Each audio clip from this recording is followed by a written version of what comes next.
Hello and welcome to the Abundology podcast. My name is Renee Spears and I'm a spirit guide channeler and spiritual life and business mentor. And I help people be happy and attract more money, love, time, and joy in their lives. I'm coming to you from beautiful Bozeman, Montana, and this is the weekly energy update for the week of September 11th, 2022. Every Sunday, I talk about how the energy is going to be for the week ahead, and I also infuse the show with some positive vibes, so you get a little positive energy boost just for listening. And we are still in that wonderful harvest full moon energy from the full moon that happened yesterday, Saturday the 10th. We're also in Virgo season, and the full moon is in Pisces. And Virgo and Pisces are opposite each other on the zodiac wheel. So the zodiac wheel has 12 signs, and each has an opposite on the opposing side of the wheel. So Virgo is practical and grounded earth energy, focusing more on the details of life. And Pisces is the opposite. Pisces is a water sign focused on spiritual stuff.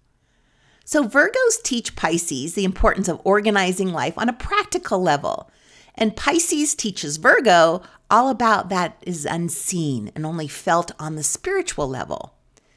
And they find complete balance when the spiritual is integrated into our practical lives.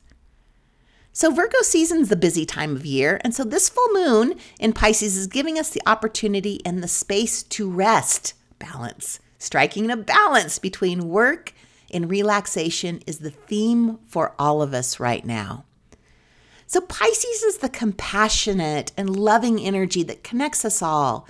And then the Pisces full moon, we are releasing anything that keeps us from having a more direct connection with the divine within us. This full moon is also conjunct Neptune, which is the ruling planet of Pisces, making this full moon vibe stronger. And the energy of these few days is very dreamy and floaty and really yummy. And like we talked about last week, dreams may be vivid and important, so pay attention to your dreams. All right, so Pisces and Neptune help us understand the principle of moving in a flow state. So if being in flow is what makes for a more graceful life, we must start with the idea that flow already is. We do not need to create it or generate it. We simply have to drop ourselves into it. Like a field of energy that we're suspended above, but we want to sink down into by allowing life to take us where it wants to. And what keeps us out of this beautiful flow is the overthinking mind and our thinking and decision-making that is not in congruence with what we believe is possible. So it's kind of ironic that in a full moon about flow, Mercury is retrograde and Mars is in his retrograde shadow. And both of these cycles interrupt flow. And by interrupting flow, we are getting an opportunity to understand it on a very deep level, to really get in balance and to learn how to live in the flow. And because of these retrogrades, the process will probably be a little awkward, as retrogrades of the personal planets always are. Things we want may take some time. This is where the importance of this particular full moon comes in. This is the moment to release and let go of any masculine intellectual ideas you have about how life works, and to drop into a more feminine approach of faith and trust. So the masculine approach is to strive and to push and to fight to get there. And clearly when you do that, you're not in flow. The feminine approach is to open the door and welcome flow in, maybe offer it a cup of tea. So a perfect affirmation for this time is, I release all ideas I have about my life, known and unknown, conscious and unconscious, that inhibit my ability to drop into a flow state and align my thinking and decision-making with my direct connection to the divine.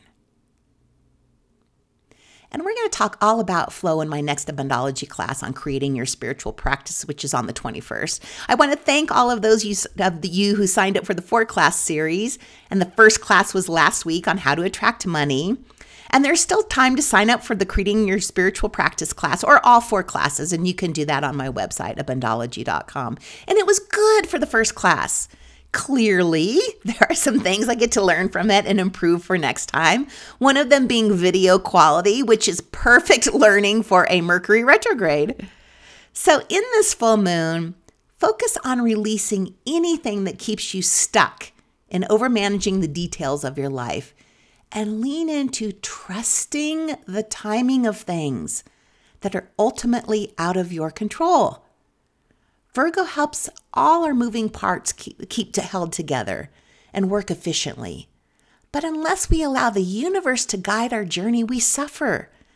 Pisces and this Pisces full moon is where we learn to surrender to being carried by a force greater than ourselves.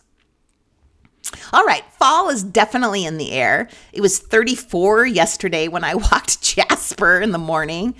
So the shift from summer to fall can throw us out of balance and then ultimately out of our flow. So Ayurveda helps us offset any seasonally induced imbalances, and it's just one of the simplest ways to protect your well-being. Autumn is classic Vata season, and Vata is the energy of air and ether. And you can think of it as dry, light, cold, rough. And when Vata is balanced, we experience flexibility and joy and expansive consciousness, which is perfect for where we are right now. But if we have too much Vata and we get out of balance, it can cause things like fear, anxiety, dry skin, cracking joints, restlessness, and difficulty sleeping. So by making some simple diet and lifestyle choices, we can kind of counter the effects of each season and better maintain our internal sense of balance. And the truth is most of us do this already anyway without even being conscious of doing it. You know, for instance, in summer, it's a time when we eat salads and watermelon, which are both perfect antidotes to the heat and intensity of summer. Whereas by October and November, we're often baking pumpkin bread and dining on hearty grounding soups, which are foods that naturally subdue the dry, light, and erratic nature of fall. So the Ayurvedic principle is that opposites balance. And if Vata season is about being cold and dry, we want to balance it out with warmth, oiliness, deep nourishment, loving relationships, and a sense of stability, routine, and groundedness. The basic rule of thumb, super simple, eat seasonally. And right now that would be apples, particularly cooked, squash, pumpkin, cinnamon, cloves, ginger, also warm drinks like herbal teas and an occasional pumpkin spice latte. And then avoid dry and light foods like popcorn and crackers, and any raw foods like salads and raw fruit and fruit and vegetable juices. So eating oily, hot, nourishing foods that are high in protein and fat with warming spices will go a long way towards maintaining your internal reserves of moisture and keeping you grounded through the whole Vata season. One of the most effective ways to support Vata is by establishing a daily routine. So just try to do the same things like wake up, exercise, eat, and go to bed at roughly the same time each day. And we can set the tone for the day by rising early and taking full advantage of the silence, the stillness, and the peace of the early morning hours. Vata is very easily aggravated by fast activities. So just consider slow, gentle, strengthening forms of exercise like walking, hiking, swimming, yoga, tai chi, all done in a slow, gentle way. Those are all really great choices. And gentle yoga flows like a relaxed sun salutation are perfect for Vata. Gentle inversions and restorative poses such as legs up the wall are also very good for Vata. Now, everything we talked about today is focused on balance and keeping us in the flow. And Ayurveda helps us align ourselves with the rhythms of nature. And this is the time to embrace nature. Spending time outside, being with the changes happening in nature, also helps us to adjust to the changes.